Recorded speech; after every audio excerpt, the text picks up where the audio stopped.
Hello everyone, I am नवीन कुमार और यहाँ पर एक कंपनी है जो कि स्टॉक मार्केट से पैसे उठाने का ट्राई कर रही है। कंपनी का नाम है अपोलो टेक्नो इंडस्ट्रीज। इस कंपनी का आईपीओ जो है वो लगभग 23 से 26 दिसंबर के बीच में खुलने वाला है। दैट मीन्स कल से खुल के 26 दिसंबर तक खुलेगा। 130 का इन्होंने अपर बैंड सेट किया प्राइसिंग में। 178 करोड़ रुपीज ये कंपनी उठाने का ट्राई कर रही है स्टॉक मार्केट से आईपीओ के थ्रू। 130 का इन्होंने प्राइस रखा है एज वी नो। और यहाँ पर फेस वैल्यू जो है वो 10 की ही रखी है। दैट मीन्स कि अभी तक इन्होंने अपने जो स्टॉक्स हैं उनको स्प्लिट नहीं किया है। टोटल पैसे जो ये कंपनी उठाना चाह रही है market say that is around 48 crore rupees, और सारे के सारे पैसे जो हैं वो कंपनी के पास में जा रहे हैं। प्रमोटर्स अपना स्टेक यहाँ पर सेल आज के दिन नहीं करते हुए दिख रही है। लगभग प्रमोटर्स के पास में मालिकाना हक आफ्टर द आईपीओ अराउंड 73% के आसपास में रह जाने वाला है। That's again great. नेक्स्ट अब देखते हैं कंपनी करती क्या है। राइट, सीधी सी बात, पहली बात तो यही है। ये कंपनी जो है ये मशीन बनाती है जो कि ड्रिलिंग का काम करती है। राइट, वो जो मशीन्स होती हैं बड़ी बड़ी भारी भारी, जिसको हम लोग आपको फोटोज वगैरह दिखाऊंगा, जो हॉरिजॉन्टल ड्रिलिंग भी करती है और वर्टिकल ड्रिलिंग भी करती है। वो मशीन्स इंडिया के अंदर में आज के दिन ये बनाने का काम करती है। आज के दिन इंडिया में भी बेचती है ये अपनी मशीन्स, और इंडिया के बाहर भी अपनी इनकी एक सब्सिडरी है, उस सब्सिडरी के थ्रू बेचने का काम करती है। नेक्स्ट अब थोड़ा-सा देख लेते हैं कि कंपनी के जो रेवेन्यूज़ हैं वो किस तरीके से चल रहे हैं, जो कॉम्पिटिटर हैं उनके मार्केट ने क्या वैल्यू दे रखी है, इसको मार्केट क्या वैल्यू दे सकता है, उसकी थोड़ी-सी हम चर्चा करने की कोशिश कर लेते हैं। लिस्टिंग गेन क्या मिल सकता है, जो हवा बनाई जा रही है उसको सबसे पहले यहाँ पर एक बार चेक करने की कोशिश करते हैं, बिकॉज़ काफ़ी भाइयों को सिर्फ हवा से मतलब होता है और हवा काफ़ी स्टॉक्स की अच्छी बनाई जाती है बट फिर भी नेगेटिव में लिस्ट हो जाते हैं। तो हवा पे सिर्फ हमें डिपेंडेंट नहीं रहना है, बट हवा आज के दिन 10-15% 10-12% के आसपास की बन रही है। That's again okay. अब थोड़ा-सा हम अगर आरएचपी के ऊपर नज़र डालते हैं तो यहाँ पे सबसे पहले देखने को मिल रहा है कि कंपनी को जो चला रहे हैं आज के दिन, जैसे पार्थ जी हैं तो उनके पास में, और दूसरे जो पटेल जो परिवार है उनके पास में इस कंपनी का मालिकाना हक है और फैमिली बिजनेस भी देखने को मिल रहा है। दूसरी चीज़, कंपनी जो पैसे उठा रही है उनको काम में क्या लेगी, तो बोल रही है कि हमारा जो रोज़मर्रा का काम चल रहा है, जो जैसे हमारे पास कोई ऑर्डर आया तो उसके लिए रॉ मटेरियल इकट्ठा करना है, लेबर को देना है, फैक्ट्री चलानी है, इलेक्ट्रिसिटी बिल पे करना है, जो शॉर्ट टर्म लोन ले रखा है ये सब काम करने के लिए, ओवरड्राफ्ट हमने ले रखा है उसको पे करना है, तो उसके लिए पैसों की ज़रूरत पड़ने वाली है। दैट मीन्स ये रोज़मर्रा का काम के लिए फैक्ट्री में ज़रूरत पड़ने वाली है, उसी में हम काम में लेने वाले हैं। मतलब कोई फैक्ट्री को और बड़ा करने की ऐसी कोई हमारी भी मंशा नहीं है। नेक्स्ट यहाँ पर देखने को मिल रहा है कोई केस वेस आज के दिन कंपनी पे नहीं देखने को मिल रहा है, और यहाँ पर हमें देखने को मिल रहा है कि कंपनी की जो ग्रुप कंपनी है अपोलो टेक्नो इंटरनेशनल एफजेडसीओ, जो कंपनी से माल भी खरीदती है, उसी के पास में ट्रेड रिसीवेबल्स हैं। मतलब ये किस तरी ये इसका क्या गणित समझ में आता है, इसको गणित को हम समझने की कोशिश करते हैं at the end of this video. इसकी कंपनी की शुरुआत कैसे हुई थी? तो कब, मतलब कब हुई थी? तो यहाँ पे 2016 में ही इस कंपनी की शुरुआत हुई है, और उसके बाद में कंपनी ने ये सारे माइलस्टोन्स जो हैं ये अचीव किए हैं कि कौन से पर्टिकुलरली कौन से ईयर में कौन-सी मशीन का मैन्युफैक्चरिंग इन्होंने स्टार्ट किया, उसकी इन्फॉर्मेशन इन्होंने यहाँ पर दे रखी है। अब नाम में अपोलो लिखा हुआ है, तो यहाँ पर इसका अपोलो जो कंपनी है, अपोलो टायर्स, अपोलो पाइप्स, उनसे इनका कुछ भी लेना-देना आज तक देखने को नहीं मिल रहा है। तो अगर आप कन्फ्यूज़ ना हो, अपोलो नाम ही है इसका। वो एपीएल अपोलो है। एपीएल जो हॉस्पिटल है, अपोलो हॉस्पिटल, वो भी अपोलो हॉस्पिटल अलग है। वो अलग लोग हैं, अलग दुनिया है, ये अलग दुनिया है। नेक्स्ट यहाँ पर जो ये जो आज के दिन चला रहे हैं इस दुनिया इस पर्टिकुलर कंपनी को, उनकी इन्फॉर्मेशन आप लोग यहाँ पर देखने को मिलते हैं। जो पटेल साहब जी हैं उनके पास में जो एक्सपीरियंस देखने को मिल रहा है, मेनली जो मेन इसको कंपनी को जो डायरेक्शन दे रहे हैं, उनके पास में ठीक ठाक एक्सपीरियंस देखने को मिल रहा है 8 साल का। दैट मीन्स कि वैसे देखा जाए तो इस कंपनी के शुरुआत के बाद में मतलब मेनली यही जो है हेल्पिंग हैंड इस कंपनी को चलाने में दे रहे हैं। मतलब इससे कंपनी से पहले का इनके पास में कुछ एक्सपीरियंस वगैरह देखने को नहीं मिल रहा है। दूसरा देखने को मिला कि 78 लाख रुपीज़ पर एनम के आसपास में सैलरी ले रहे हैं, तो वो भी कुछ खास यहाँ पे दिक्कत वाला नज़र नहीं आ रहा है। कि कई बार क्या होता है कि जो प्रमोटर लोग होते हैं वही अपनी कंपनी को चूसते रहते हैं। मतलब वो भी यहाँ पे केस नज़र नहीं आ रहा है। जो लोगो है, जो नाम है, वो आज के दिन रजिस्टर्ड देखने को मिल रहे हैं। That's again nice, very nice. Next, जो कंपनी यूज़ कर रही है प्रॉपर्टीज़ जैसे फैक्ट्री वगैरह, तो वो आज के दिन ओन्ड देखने को मिल रही है कंपनी की। और इन्होंने शुरुआत से मुझे लग रहा है कि लॉन्ग टर्म व्यू लेके ही ये चलते हुए नज़र आ रहे हैं, क्योंकि इनिशियली ही इन्होंने जो प्रॉपर्टीज़ हैं वो खरीद ली थी। तो दैट्स नाइस अगेन। काफ़ी सारे जो ऑफिसेज़ वगैरह भी इन्होंने खोल रखे हैं, तो वो तो किराए पे ही खोल रखे हैं, वो उनको खरीदा नहीं है। बट दैट्स अगेन अब कोई कंपनी का जो माल है वो आज के दिन डोमेस्टिक ही बिक जा रहा है। मतलब जो मशीन्स वगैरह हैं वो इंडिया में ही बिक जा रही है, इंडिया के बाहर ज़्यादा नहीं बिक रही हैं आज के दिन। दो इनका अभी रिसेंटली इन्होंने चालू किया है इंडिया के बाहर बेचने का काम, 2 साल पहले ही, तो अभी ज़्यादा नहीं बिक्री आ रही है वहाँ पे, बट स्टिल एक अच्छी मतलब इंक्रीज़ है वहाँ पर। इनकी सब्सिडियरी के थ्रू ही वो बेच रहे हैं, मतलब ग्रुप कंपनी के थ्रू ही बेच रहे हैं, और जो कि पैसा लौटा नहीं रही है टाइम के ऊपर में, तो वो भी एक थोड़ा-सा खराब ही चीज़ है, बट अगेन ग्रुप कंपनी है तो कोई ज़्यादा दिक्कत वाली बात नज़र नहीं आ रही। 154 एम्प्लॉइज़ आज के दिन इस कंपनी में काम कर रहे हैं, और ये आप लोग इनके जो शेड्स वगैरह हैं, उनकी इन्फॉर्मेशन आप लोग यहीं पर देख सकते हैं। जैसे असेंबली लाइन हो गया, फैक्ट्री का जो सेटअप हो गया, उसको देख सकते हैं आप लोग यहाँ पर आराम से। ये जो ड्रिलिंग मशीन्स होती हैं, राइट? ये जो है जो वर्टिकल ड्रिलिंग मशीन इसको कहते हैं, जो सीधा नीचे की तरफ छेद करती है। ये डायफ्राम जो वाली जो ड्रिलिंग मशीन है, ये पर्टिकुलरली वो मशीन है। ये जो है ये हॉरिजॉन्टल ड्रिलिंग मशीन्स होती हैं। इनको भी आप लोग यहाँ पर देख सकते हैं। ये मशीन्स ये कंपनी है जो आज के दिन बनाती है, राइट? उनकी आप लोग इन्फॉर्मेशन अगर आप पॉज़ करके पढ़ना चाहें तो पढ़ भी सकते हैं। नेक्स्ट यहाँ पर जो कंपनी का एक्सपोर्ट जो माल हो रहा है वो यूएई के अंदर में जो मिडल ईस्ट है वहाँ पर एक्सपोर्ट हो रहा है आज के दिन, और जो कि इंक्रीजिंग ऑर्डर में ही नज़र आ रहा है, जिसको आप लोग यहाँ पर स्क्रीन पर देख सकते हैं। That's nice again. Next company की जो मोस्टली जो मशीन्स बिक रही हैं, बिकॉज़ वर्टिकल मशीन्स तो बहुत सारी बिक रही हैं, मतलब बन रही हैं और भी कंपनियाँ बना रही हैं, बट जो हॉरिजॉन्टल ड्रिलिंग मशीन है वो भी दूसरी कंपनियाँ बना रही हैं, बट इसकी अच्छी खासी जो है वहीं से ज़्यादातर सेल आ रही है, हॉरिजॉन्टल वाली से। बट ध्यान रखना कि इसमें जो इंक्रीज़ है, सेल के अंदर में जो इंक्रीज़ है वो नहीं देखने को मिल रहा है, that's a negative point over here.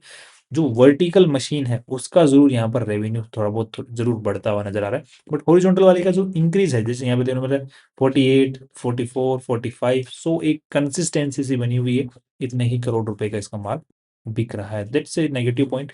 दो इनका स्पेयर पार्ट से भी अच्छा खासा रेवेन्यू आ जा रहा है, जो कि 14-15% के आसपास में है, बिकॉज आप जिस कंपनी से मशीनरी खरीदते हैं तो उसका ड्रिलिंग मशीन है तो ड्रिलिंग में स्पेयर पार्ट्स बहुत खराब होते हैं, तो इससे भी अच्छा इसका अच्छा खासा रेवेन्यू आ रहा है। But the point is again, spare part से इसका रेवेन्यू है वो इंक्रीज नहीं हो रहा है, that's a negative point, because जैसे जैसे कंपनी की मशीन्स बिक रही हैं, वो आइदर वो जो पार्टीज हैं वो कहीं लोकली जो आइटम्स हैं वो खरीद ले रही हैं, कंपनी से नहीं खरीद रही हैं, या फिर जो नया कंपनी का जो सेल है वो कुछ खास स्पीड से बढ़ नहीं रहा है, जिसकी वजह से कंपनी की जो स्पेयर पार्ट्स की रेवेन्यू है वो बढ़ नहीं रही है। तो that's a very risky point over here, because usually क्या होता है, रेवेन्यू जब बढ़ता है कंपनी का, तो उसके जो स्पेयर पार्ट्स का जो रेवेन्यू होता है वो एक्चुअली इंक्रीज़ होना चाहिए। अब ये है कि जो कस्टमर्स कंपनी की जो मशीन वगैरह खरीदे हैं, इनको कुछ दिक्कतें आ रही हैं। इसी वजह से वो जो कस्टमर्स जिन्होंने खरीद रखा है, वो भी स्पेयर पार्ट्स नहीं खरीद रहे हैं, साथ में ही जो नए कस्टमर्स आ रहे हैं वो कम आ रहे हैं, और वो भी स्पेयर पार्ट्स कम ही खरीदना पसंद कर रहे हैं कंपनी से। तो यहाँ पर दोनों ही क्लूज़ हो सकते हैं। पॉसिबिलिटी ये भी है कि स्पेयर पार्ट्स वो लोकली खरीद ले रहे हैं बाद में, या फिर इनकी जो मशीनरी है उस पे नए कस्टमर्स नहीं आ रहे, बिकॉज़ पुराने कस्टमर्स का रिव्यू बेकार है। तो anything can be the reason over here. Next अब थोड़ा-सा कंपनी को हम लोग कॉम्पिटिटर्स के साथ में कंपेयर करके देखते हैं। उससे पहले थोड़ा-सा एक चीज़ पे नज़र डाल लेते हैं, that is the balance sheet. So over here we can see the balance sheet, और यहाँ पर देखने को मिल रहा है 75 सीआर इस पूरी कंपनी में आज के दिन लगे हुए हैं। उसमें से अगर देखा जाए तो इन्वेस्टर्स का पैसा इज़ 26 सीआर ही लगा हुआ है, और कंपनी के अंदर में जो पैसे और नए उठा रही है that is around 48 crore rupees, right? तो लगभग अगर हम लोग खर्चा-वर्चा भी निकालने के बाद में अगर देखते हैं तो 70 सीआर के आस-पास में कंपनी के पास में पैसा रह जाएगा। तो और 178 करोड़ रुपीज़ की वैल्यू लगा रही है, तो 721, तो लगभग 2.5 का पीबी रेशियो नज़र आ रहा है, जिसको अगर हम लोग कंपेयर करते हैं कॉम्पिटिटर्स के साथ में, तो ये अरेबियन सॉरी ये अरेबियन वाली नहीं है। एक सेकंड मैं इसके कॉम्पिटिटर्स निकाल लेता हूँ आपके लिए। ये इस कंपनी का एक कॉम्पिटिटर नज़र आ रहा है, जिसका पीबी रेशियो हम लोग चेक करने की कोशिश करते हैं तो 2.02 का है। दैट मीन्स कि जो ऑलरेडी इस कॉम्पिटिटर के मुकाबले इन्होंने वैल्यू ज़्यादा लगा ली है, अगर हम नेटवर्थ वाइज देखते हैं तो। बट ध्यान रखिए कि इसकी 910 करोड़ की वैल्यूएशन है पूरी कंपनी की, और यहाँ पर जो कंपनी ये कंपनी जो पर्टिकुलरली रेवेन्यू जनरेट कर पा रही है yearly, that is around 246 crore rupees. So इसको बोलते हैं हम लोग net worth by sales ratio, right? तो जिसको कई वो मार्केट बाय सेल्स भी बोलते हैं। तो उसका भी हम लोग चेक कर लेते हैं एक बार थोड़ा-सा, अपनी जो जिसका हम लोग आईपीओ आ रहे हैं, इन इन कॉम्पिटिटर्स पे ध्यान मत दो, ये जो दूसरा आईपीओ आ रहा है, दूसरे आईपीओ का रिव्यू करेंगे, उसके कॉम्पिटिटर्स हैं ये, इसके नहीं। राइट? इसको देख लेते हैं एक बार, तो इसका रेवेन्यू जो आ रहा है आज के दिन, कहाँ गया रेवेन्यू? Over here. तो यहाँ पर इसका 100 करोड़ के आसपास में नज़र आ रहा है। तो इसका जो देखने को मिल रहा है that is around 2 point what 1.7 के आसपास में नज़र आ रहा है, और इसका जो नज़र आ रहा है एलिकॉन का दैट इज़ अराउंड 900 और 900 200 तो यहाँ पर लगभग 4.5 के आसपास का नजर आ रहा है। तो उसको अगर नजर डालते हैं तो इसका मतलब नेटवर्थ बाय सेल्स के हिसाब से अगर रेशियो निकाला जाए तो जो आईपीओ लेके आ रही है वो कंपनी यहाँ पर जीतती हुई नजर आ रही है। अब यहाँ पे थोड़ा सा देख लेते हैं एक बार की जो नेट प्रॉफिट जो है वो कौन सी कंपनी ज्यादा निकाल ले पा रही है, दूसरा कैश फ्लो में कौन सी अच्छे से कन्वर्ट कर पा रही है। अब ये जो लिस्टेड कंपनी है ऑलरेडी जिसे हम कंपेयर कर रहे हैं तो इसका भी जो कैश फ्लो की हालत है रिसीवेबल्स की वो ऑन एन एवरेज जो है ठीक ठाक नजर आ रही है, उतार चढ़ाव नजर आ रहा है। अब जो आईपीओ से पैसे उठा रही है उस कंपनी का क्या हालत है इस मामले में, तो उसमें नजर डालते हैं यहाँ पर। तो trade receivable segment over here is what, इसका जो ट्रेड रिसीवेबल सेगमेंट है और this one is the trade receivable segment. So 14 crore and 18 crore that means कि इंक्रीजिंग ऑर्डर के अंदर में है बट स्टिल एक मैनेजेबल सिचुएशन के अंदर में नजर आ रही है, राइट। तो मतलब पैसा इसका भी ज्यादा कुछ खास अटक नहीं रहा है, that is again nice. But again एक चीज में जीतती है, पीबी रेशियो में ये हारती है but again net worth by sales के अंदर में जीत जाती है। दूसरा हम नजर डालते हैं एक चीज के ऊपर में और दैट इज अराउंड इसका जो रेवेन्यू इनकम है वो किस तरीके से बढ़ रही है। तो 71 करोड़, 70 करोड़ और 99 करोड़।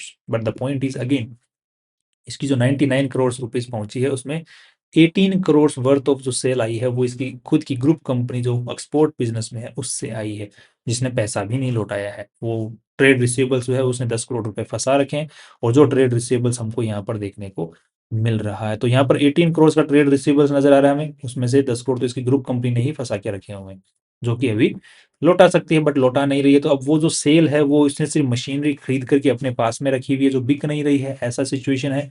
या फिर पैसा क्यों नहीं लौटा रही है तो वो अलग अब बात हो सकती है यहाँ पर। नेक्स्ट यहाँ पर रेवेन्यूज कुछ खास इंक्रीज होते हुए नजर नहीं आ रहे, इस साल भी कुछ खास इंक्रीज होते हुए नजर नहीं आ रहे हैं। नेट प्रॉफिट अगर इसका हम लोग बात करते हैं तो नेट प्रॉफिट लास्ट ईयर में जो है 13% के आसपास का नेट प्रॉफिट निकाला है रेवेन्यू के मुकाबले। उससे पहले 3% के आसपास में था और उससे भी पहले लगभग 3% के आसपास में था। दैट मीन्स की जो लिस्टेड कंपनी है वो कितना निकाल ले पा रही है, तो ये निकाल ले पा रही है लगभग, कितना मान के चलोगे इसको, लगभग कितना 20% के आसपास में निकाल ले पा रही है और वो जो कंपनी है वो लगभग 3% 5% के आसपास में भी डोल रही है। इसीलिए मार्केट ने इसको नेटवर्थ वाइज जो सेल्स रेशियो जो वैल्यू है वो ज्यादा दे रखी है उस कंपनी के मुकाबले, बिकॉज ये नेट प्रॉफिट ज्यादा अच्छे से निकाल पा रही है और कैश फ्लो भी इसका अच्छा सुधरा हुआ नजर आ रहा है। तो पॉइंट नजर आया कि क्यों मार्केट ने इसको ज्यादा वैल्यू दे रखी है।